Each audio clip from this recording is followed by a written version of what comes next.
चलिए आज पढ़ते हैं लॉ ऑफ फ्लोटेशन। तो law of flotation Archimedes principal पे वर्क करता है, हमें पता है। और जो ये तीन सिनेरियो है कि ऑब्जेक्ट सिंक हो गया या इक्विलिब्रियम में है ना, या फिर टोटली सरफेस के ऊपर फ्लोट कर रहा है, ठीक है। तो ये जो वेट ऑफ द लिक्विड है इसको बैलेंस कौन करेगा? Buoyant force. तो बॉयंट फोर्स जो लग रहा है वो कितना होगा? It depends upon the amount of liquid displaced. कितना लिक्विड को वो डिस्प्ले कर पाया। मतलब यहाँ पर सपोज अगर ये ब्लॉक पूरा डूबा हुआ है तो सबसे ज़्यादा लिक्विड इसने डिस्प्लेस किया है और इसने भी डिस्प्लेस किया है। यहाँ पर कुछ अमाउंट ऑफ पोर्शन डूबा हुआ है लिक्विड में, तो बॉयंसी भी उसी प्रकार होगा। मतलब जितना ज़्यादा पानी डिस्प्लेड होगा, है ना, डिस्प्लेस्ड होगा, उतना बॉयंसी हमको मिलेगा, ये हमें पता है। तो अब देखो, सेंटर ऑफ ग्रेविटी पे हमारा वेट मिल जाएगा हमको, और उसी लाइन में अगर बॉयंसी है, ठीक है, एक ही वर्टिकल लाइन में है, तो ये एक दूसरे को बैलेंस करने की कोशिश करेंगे। सिंपल सा सिनेरियो, ठीक। तो if weight of the body is greater than the buoyant force, ठीक है, तो क्या हो जाएगा? The body will sink. पहला सीन। दूसरा, अगर वेट ऑफ द ऑब्जेक्ट और बॉयंट फोर्स इक्वल है तो क्या हो जाएगा? बॉडी इक्विलिब्रियम में रहेगी इनसाइड द लिक्विड। मतलब ये कंडीशन में कि वो फ्लोट कर रही है, जस्ट उसका अपर सरफेस बॉडी का टच करता रहेगा, क्योंकि अब वो इक्विलिब्रियम में है, ठीक है। तीसरी चीज़ है, थोड़ा जूम कर लो इसको। तीसरी चीज़ है कि अगर weight of the body is less than the buoyant force, then body will come up to the surface of the liquid, ठीक है। और जितना लिक्विड डिस्प्लेस्ड है, जितना लिक्विड डिस्प्लेस्ड है, देखो यहाँ पर कुछ पोर्शन ही पानी में डूबा हुआ है, तो जितना पोर्शन पानी में डूबा हुआ है उतना ही वाटर या लिक्विड को वो डिस्प्लेस्ड करेगा। मतलब वहाँ से पानी की जगह उसने ले ली, वॉल्यूम ऑक्यूपाई कर लिया पानी का, तो पानी डिस्प्लेस्ड हो गया, तो उतना ही हमको क्या मिलेगा? बॉयंट फोर्स मिलेगा, उतने ही प्रकार, मतलब उतने ही वैल्यू का। तो बॉयंट फोर्स हमारा डिपेंड करता है कि कितना वॉल्यूम ऑफ वाटर को हमने डिस्प्लेस्ड किया है, ठीक है। तो जितना वो बैलेंस कर पाएगा, अगर वो वेट ऑफ द बॉडी से ज़्यादा है बॉयंट फोर्स, तो फ्लोट कर पाएगा, ठीक है। तो अब आगे बढ़ते हैं, देखते हैं कि ये जो, इसको थोड़ा डिटेल में और पढ़ते हैं आगे। फ्लोटिंग बॉडी इज और वेटलेस बॉडी। वेटलेस क्यों होता है? कि जैसे बॉडी वेट नीचे एग्जर्ट कर रही है और यहाँ पर बॉयंट फोर्स है, तो ऑब्वियसली क्या हो जाएगा? ये न्यूट्रलाइज हो जाएगा। न्यूट्रलाइज हो गया, इसका मतलब फ्लोटिंग बॉडी का वेट क्या है? ज़ीरो हो गया, ठीक है। तो यहाँ पर loss in wait of a floating body, तो रियल वेट जो होगा वो, और एपरेंट वेट उसका कुछ भी नहीं आएगा, है ना। तो क्योंकि बॉयंट फोर्स ने उसको कैंसल आउट कर दिया है, ठीक है। तो एक्चुअल में फ्लोटिंग बॉडी का वेट तो वेटलेस है। वेटलेसनेस का आपने देखा भी होगा कि जैसे नॉर्मल रिएक्शन नहीं मिल रहा है, या फिर ऐसा ग्रेविटेशन में आपने पढ़ा होगा वेटलेसनेस का सिनेरियो। यहाँ पर भी फ्लोटिंग बॉडी में वैसे ही कुछ सिनेरियो कंसिडर करेंगे, ठीक है। तो real relation between density of solid and liquid. तो अगर आपको weight of a floating solid is equal to weight of the liquid displace, मतलब बैलेंस कंडीशन है, इक्विलिब्रियम कंडीशन है कि weight of the body into density of the body into gravity, ये हो गया weight of the body, which is equal to इसका मतलब है कि mass into gravity of the body is balanced by buoyant force.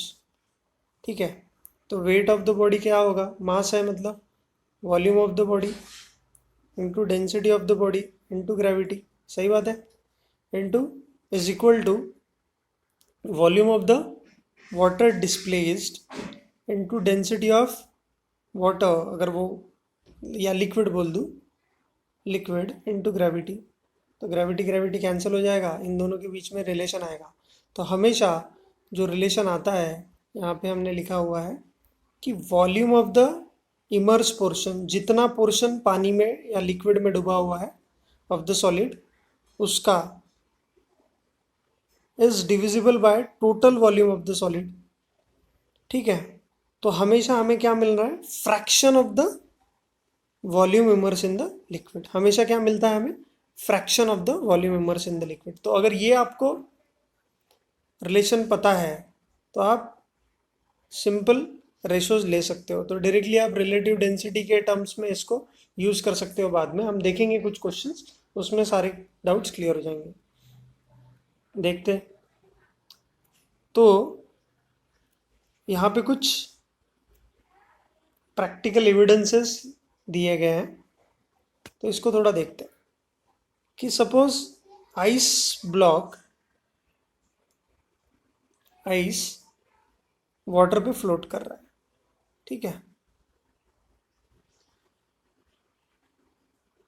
तो जब वो मेल्ट हो जाएगा तब क्या वाटर लेवल राइज होगा कि नहीं होगा, क्योंकि देखो density of ice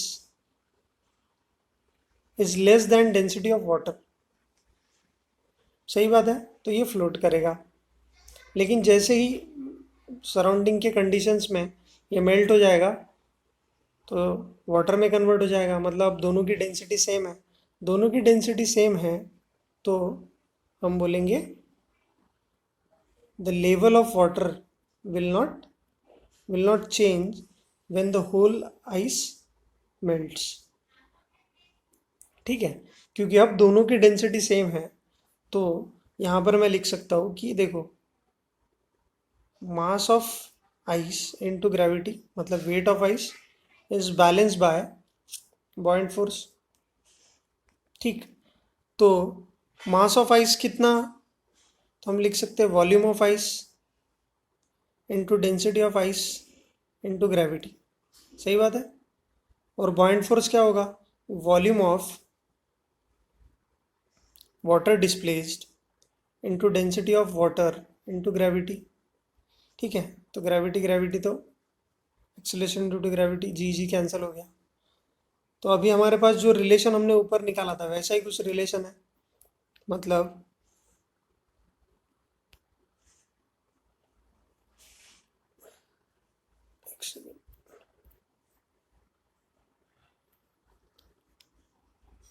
volume displaced upon volume of the body, total volume of the body to density of the body upon density of water. तो यहाँ पर जो बॉडी है मतलब क्या है, आइस है, तो वॉल्यूम ऑफ आइस है। ठीक है, तब जब ये मेल्ट हो जाएगा ये, तो क्या होगा, दोनों इक्वल हो जाएंगे, तो ये हो जाएगा 1। तो हमारे पास आ गया volume of the displaced quantity is equal to volume of the ice. तो दोनों का वॉल्यूम सेम है जब डिस्प्लेस्ड होंगे, तो वाटर लेवल क्या हो जाएगा, वाटर लेवल सेम राइज होगा। वाटर लेवल के जब वो मेल्ट हो जाता है तो volume displaced is equal to volume of ice हो गया, मतलब ऑलरेडी हमने कंसिडर कर लिया था उसको। तो क्या हो जाएगा, water level in the vessel will not rise. ठीक है, इसको हम लोग बोर्ड पे भी करके देखेंगे, प्रैक्टिकल सिनेरियो कंसिडर करके देखते हैं कितना समझ में आता है।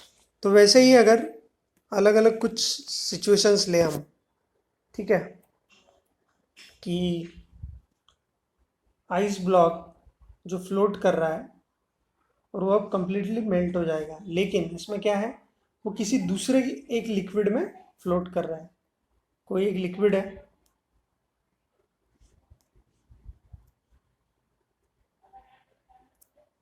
जिसके अंदर आइस फ्लोट कर रहा है और ये मेल्ट हो जाएगा, सॉरी, और ये क्या हो जाएगा, मेल्ट हो जाएगा। तो अब ये मेल्ट अगर हो गया तो क्या होगा, लिक्विड अगर राइज होगा कि नहीं होगा, ये डेंसिटी पे डिपेंड करता है उनके। अगर दोनों की डेंसिटी सेम है मेल्ट होने के बाद तो ऑब्वियसली क्या होगा, अनचेंज रहेगा। ठीक है, लेकिन अगर डेंसिटी अलग अलग है, डिफरेंट है, तो कैसे होगा वो हम देखेंगे आने वाले इसमें। ठीक है, तो आपको समझ ही गया होगा वैसे, पर हम इसको थोड़ा सा और पढ़ेंगे। ठीक है, तो हमने ये सब आर्किमिडीज प्रिंसिपल के बेसिस पे किया कि weight of the body is balanced by weight of the liquid displaced. ठीक है, तो इससे हमको ये सिनेरियो पता चल जाता है और फिर हम उसको सेंटर ऑफ बॉयंसी, ये सेम जो अभी हमने ऊपर पढ़ा था वही है, बस फ्लोटेशन में हमें बस ये ट्रांसलेटरी इक्विलिब्रियम और अगर रोटेटरी इक्विलिब्रियम है तो इसमें सेंटर ऑफ बॉयंसी और सेंटर ऑफ ग्रेविटी इसका थोड़ा तामझाम रहता है, क्योंकि अगर उसको टॉर्क मिल गया तो ऑब्वियसली क्या हो जाएगा, रोटेशनल मोशन चालू हो जाएगा। तो इसको हम कैसे देखते हैं कि सपोज ट्रांसलेटरी इक्विलिब्रियम मतलब क्या, ट्रांसलेटरी मोशन मतलब क्या होता है, बहुत बार कंफ्यूजन रहता है। ट्रांसलेटरी मतलब अपना एक्सिस ऑफ ओरिएंटेशन चेंज ना करे, कुछ भी हो जाए, मतलब ये ऑब्जेक्ट अगर स्ट्रेट लाइन में भी मूव कर रहा है तो कभी अपना ओरिएंटेशन चेंज नहीं करेगा, मतलब रोल नहीं करेगा, ओरिएंटेशन चेंज नहीं करेगा। ये ट्रांसलेटरी का मतलब ये हो गया कि ऑब्जेक्ट कहीं पे भी जाए, हमें कुछ लेना देना नहीं है, ज़रूरी नहीं है कि वो स्ट्रेट लाइन में ही जाए। ठीक है, पर उसका खुद का ओरिएंटेशन, खुद का जो एक्सिस है ओरिएंटेशन का, वो कभी चेंज नहीं होना चाहिए। ठीक है, इसको हम लोग बोलते हैं ट्रांसलेटरी मोशन या ट्रांसलेटरी इसके इक्विलिब्रियम में, कि जो भी एक्सिस है उसके अलावा अगर वो मूव कर रहा है ऑब्जेक्ट तो वो कभी रोटेट नहीं करेगा। अगर ये एक्सिस में कुछ गड़बड़ हो गई तो क्या हो जाएगा, वो रोटेट कर जाएगा।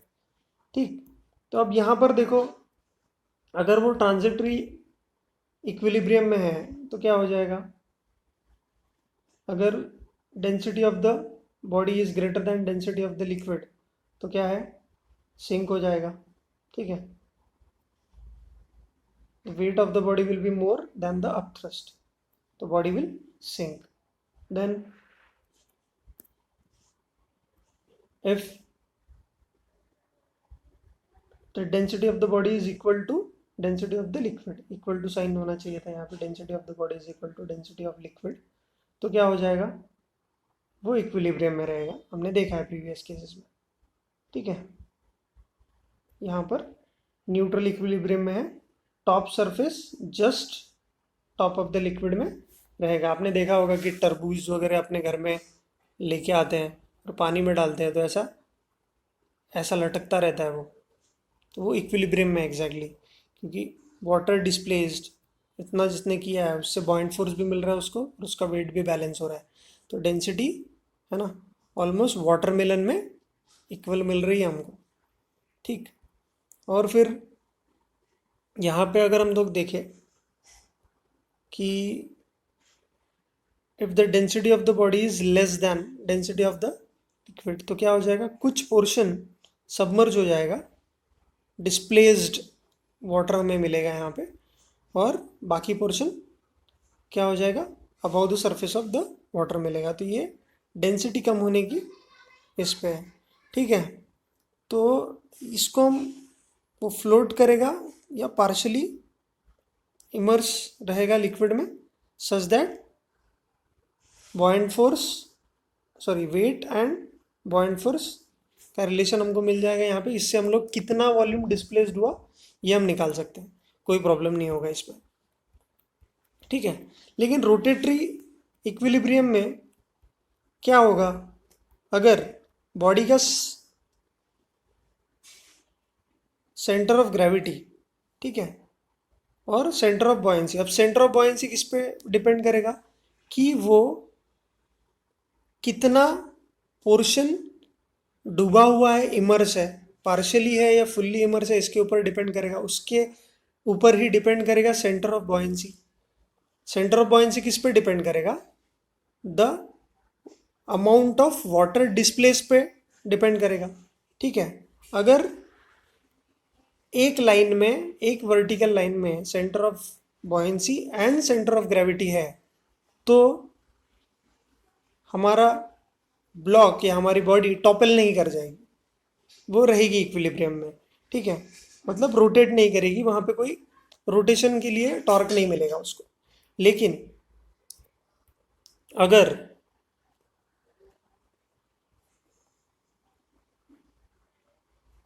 जो हमारा वर्टिकल लाइन था, सेंटर ऑफ ग्रेविटी और सेंटर ऑफ बॉयंसी, उससे ऑब्जेक्ट थोड़ा टिल्ट होकर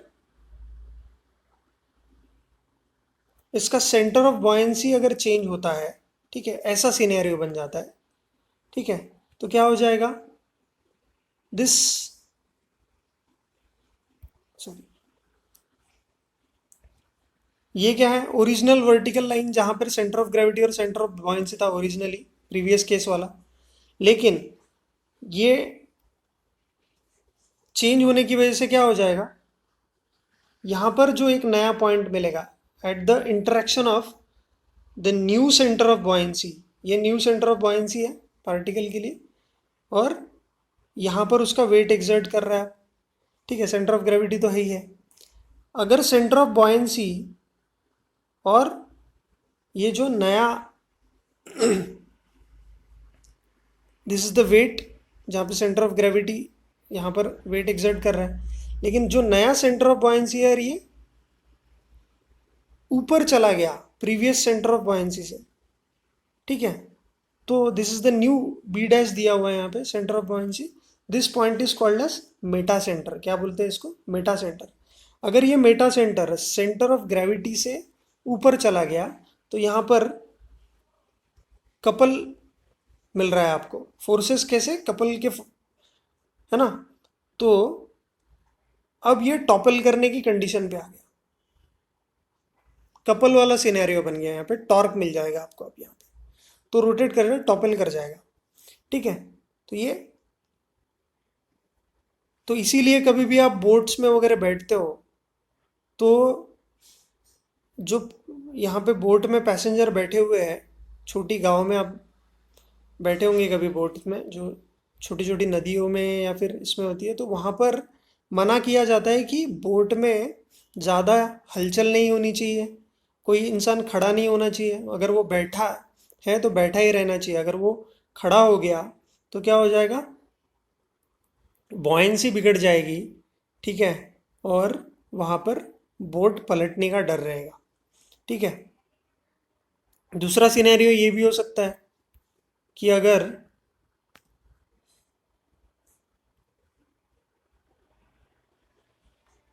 centre of buoyancy, new centre of buoyancy अगर वो नीचे आ गई सेंटर ऑफ ग्रेविटी से, ठीक है, तो इसमें भी नया मेटा सेंटर आपको, जो इंटरेक्शन पॉइंट है पुराना और नए वर्टिकल लाइन का, है ना, ये नया मेटा सेंटर कहाँ होगा? सेंटर ऑफ ग्रेविटी के नीचे होगा। तो क्या हो जाएगा? पार्टिकल या बॉडी टॉपल होगी फिर से। तो जब भी ये मैच नहीं करते, मेटा सेंटर अगर ऊपर चला गया और या नीचे चला गया, तो 100% है कि आपकी ऑब्जेक्ट टॉपल कर जाएगा, ऑब्जेक्ट क्या हो जाएगा। इसीलिए कभी भी आपने देखा होगा कि अगर हमने कोई लकड़ी या फिर ऐसा वुडन लॉग्स पानी में फेंकते हैं तो ऐसा ऐसा क्या करते रहता है? टॉपल करते रहता है एक जगह, कभी वर्टिकली वो स्टैंड नहीं कर पाता या गिर ही जाएगा ऑब्वियसली। आपने देखा होगा पानी में डूबी हुई लकड़ी अगर है तो कंटिन्यूसली, है ना, वर्टिकली तो खड़ी रह ही नहीं सकती, या तो वो खुद के सेंटर ऑफ ग्रेविटी को बैलेंस करके हॉरिजॉन्टल हो जाएगी, वर्टिकल स्टैंड नहीं कर पाएगी। ठीक है, तो टाइटैनिक भी इसी सब सिनेरियो की वजह से डूबा था। ठीक है, ब्रेक करके। सो ये सारे एग्जाम्पल्स हैं। इसमें आप मेटा सेंटर के बारे में पढ़ सकते हो कि अगर लिखा हुआ है यहाँ पे कि if the meta centre goes below होना चाहिए the centre of gravity, the coupled due to the force of gravity and new center of buoyancy tends to topple the body। तो ये क्या करेगा, बॉडी को रोटेट करके टॉपल करने की कोशिश करेगा, गिराने की कोशिश कर देगा। ठीक है, तो ये थोड़ा सा आप पढ़ लीजिए। सॉरी। तो इसीलिए यहाँ पर एक एग्जांपल भी दिया हुआ है, मैं जो बोल रहा था इसमें कि हाँ, यस, दिया हुआ है एग्जांपल कि wooden log can not be made to float vertically in water. ठीक है, because of this meta centre thing. और जो बोट होती है वो भी कैप्साइज हो जाएगी, कैप्साइज मतलब डूब जाएगी, है ना। तो इसीलिए जब भी पैसेंजर्स बोट में बैठते हैं तो उनको खड़े होने के लिए मनाही की जाती है, because centre of gravity becomes higher than the meta centre, या ऊपर चली जाएगी या नीचे चली जाएगी। ठीक है, so the body will topple if slightly tilted. ठीक है, तो ये थोड़ा सा आप पढ़ लीजिए, बहुत ज़्यादा डिटेल में नहीं है, लेकिन आपको अगर कभी पूछा तो काम में आ जाएगा। ठीक है, तो this was about your flotation. थोड़े एक दो क्वेश्चंस देखते हैं अभी।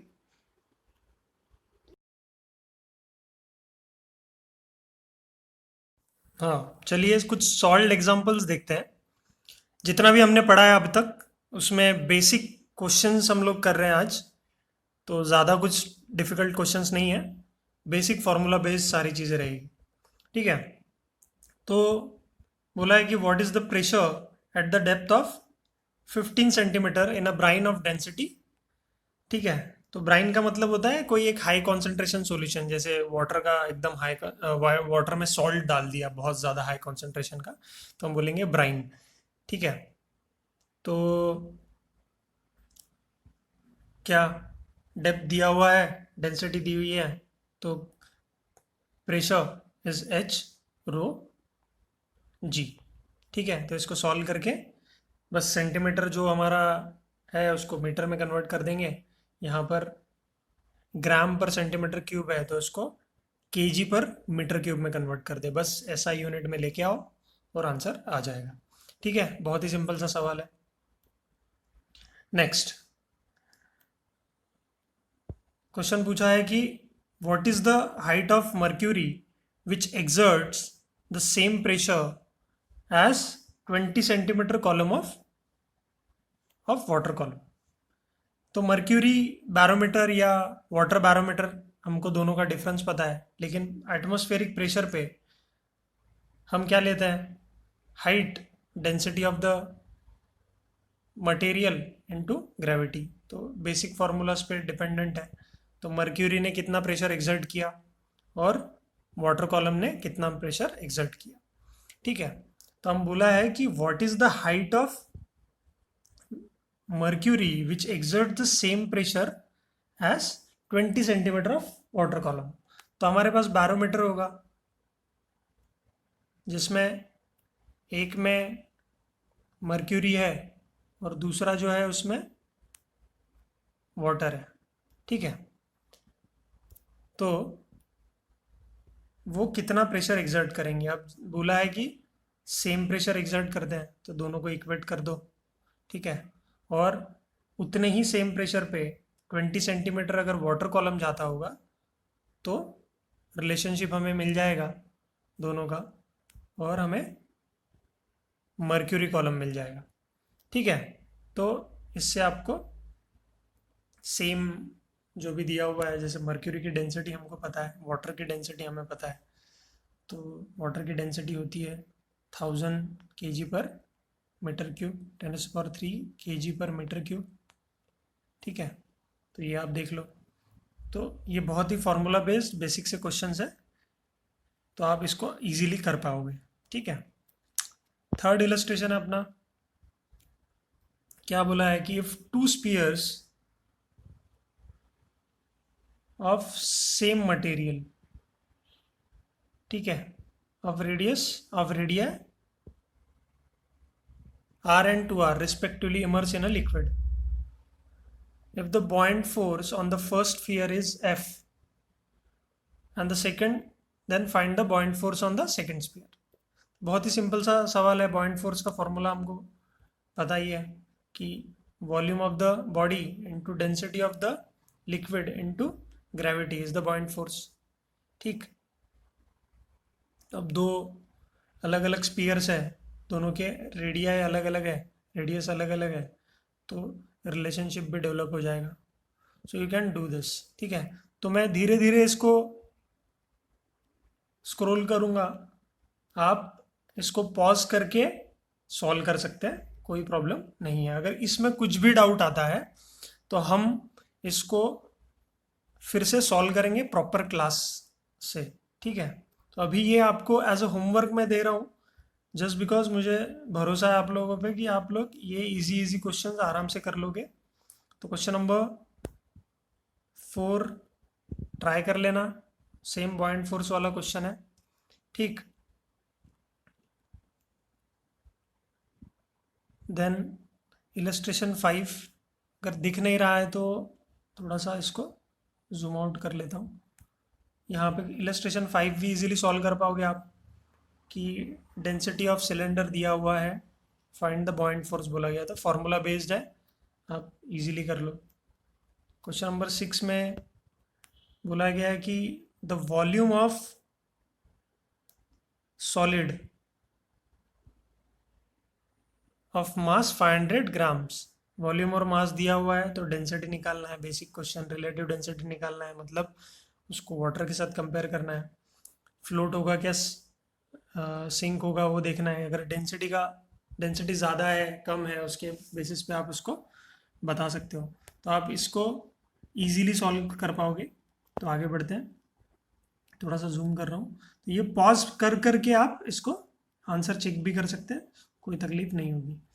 ठीक है, देन वॉल्यूम दिया गया है, विल इट सिंक और फ्लोट, तो ये डेंसिटी से आप पता कर सकते हैं रिलेटिव डेंसिटी निकाल के। तो प्लीज़ इसको ट्राई कीजिए एक बार। ठीक है, ये क्वेश्चन नंबर 7।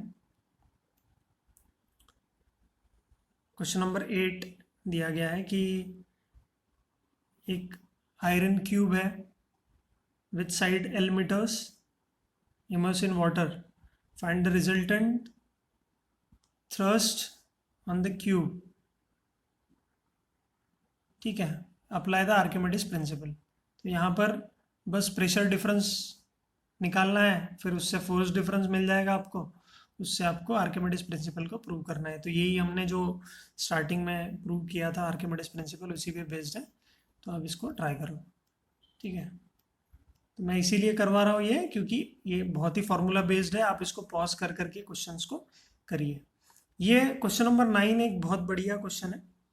ठीक है, आप इसको ट्राई करो, नहीं अगर आता है या नेक्स्ट वीडियो में हम लोग इसको पक्का डिस्कस ही करेंगे, कोई प्रॉब्लम नहीं है। मैं चाहता हूँ कि आप लोग फॉर्मूला बेस्ड चीज़ें थोड़ा सा सोच के ट्राई करो।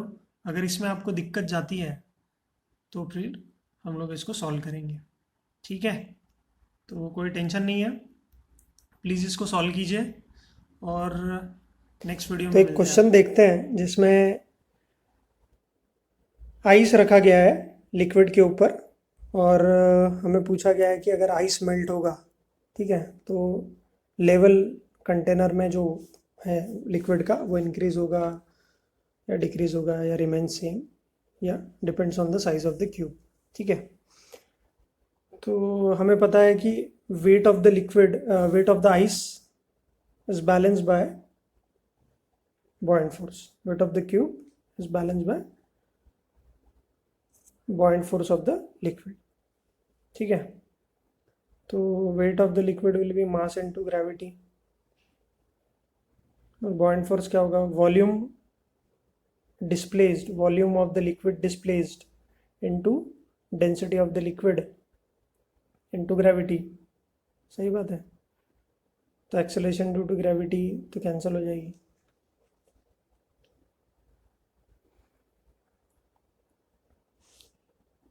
ठीक, तो मास के लिए हम क्या लिख सकते हैं, mass of the ice cube, तो volume of the ice cube, पूरा वॉल्यूम उसका, इनटू डेंसिटी ऑफ आइस, ठीक है, इनटू ग्रेविटी। और यहाँ पर volume of the displaced portion जो कि डार्क हमने किया है वो,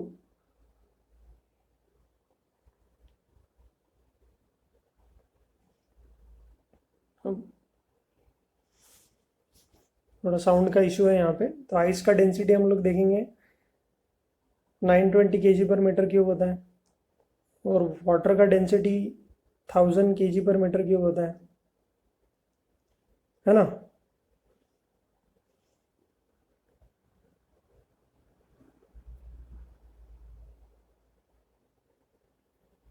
तो इससे हम इसके बीच में रिलेशन फाइंड कर सकते हैं, डेंसिटी और वॉल्यूम के बीच का रिलेशन मिल जाएगा। Gravitation, acceleration due to gravity cancel हो गया। So V D is equal to, लिख सकते हो सीधा, V D is equal to V, that is the total volume of the ice cube into density of ice upon density of liquid. ठीक है, तो अगर आइस मेल्ट हो गया तो क्या हो जाएगा, आइस वाटर में कन्वर्ट हो जाएगा, और अगर लिक्विड जो दिया हुआ है अगर वो वाटर ही है, ठीक है, तो दोनों की डेंसिटी सेम है, तो volume displaced will be is equal to V. मतलब पहले जितना टोटल वॉल्यूम है पूरे आइस क्यूब का, उतना ही डिस्प्लेस्ड वॉल्यूम हो जाएगा। तो लेवल ऑफ वाटर जो पहले था, है ना, वही हमको मिलेगा। तो लेवल विल रिमेन सेम अगर आइस मेल्ट होता है, और वो अगर जो ये गिवन लिक्विड अगर वाटर है, तो level of this will remain same. समझ में आएगा? तो लेवल अनचेंज रहेगा।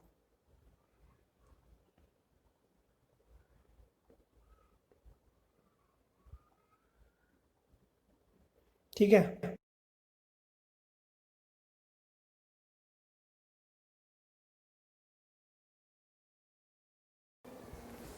तो कुछ होमवर्क प्रॉब्लम दे रहा हूँ। इसमें एक वेसल दिया हुआ है जहाँ पे वाटर रखा गया है, सेकेंड एक वेसल में, और वहाँ पर एक वुडन ब्लॉक रखा गया है, उसके ऊपर एक कॉइन रखा गया है। ठीक है, तो जब ये कॉइन नीचे गिर जाएगा, the coin falls into water, what happens to the water level in the vessel. ठीक है, तो ये चार जो ऑप्शंस है, इसमें से क्या होगा, इंक्रीज होगा लेवल, डिक्रीज होगा, रिमेन सेम, या depends on the cube. Second equation में हम बोल रहे, क्वेश्चन में बोल रहे कि एक आइस है, आइस क्यूब है, उसके अंदर आयरन रखा गया है, हमने आयरन का एक क्यूब रखा है। ठीक है, तो जब आइस मेल्ट हो जाएगा तो उसके बाद क्या होगा, what happens to the water level in this vessel. ठीक है, तो दोनों केसेस में जब आइस पहले केस में जैसे कॉइन नीचे गिरता है, और दूसरे केस में, तो यहाँ पर कुछ एक मैथमेटिकल इक्वेशन के पॉइंट ऑफ व्यू से आप समझा सकते हो कि वाटर लेवल इंक्रीज हो गया, डिक्रीज होगा। ठीक है, तो प्लीज़ इसको ट्राई कीजिए, नेक्स्ट टेस्ट में हम इसको डिस्कस करेंगे। ठीक है, थैंक यू।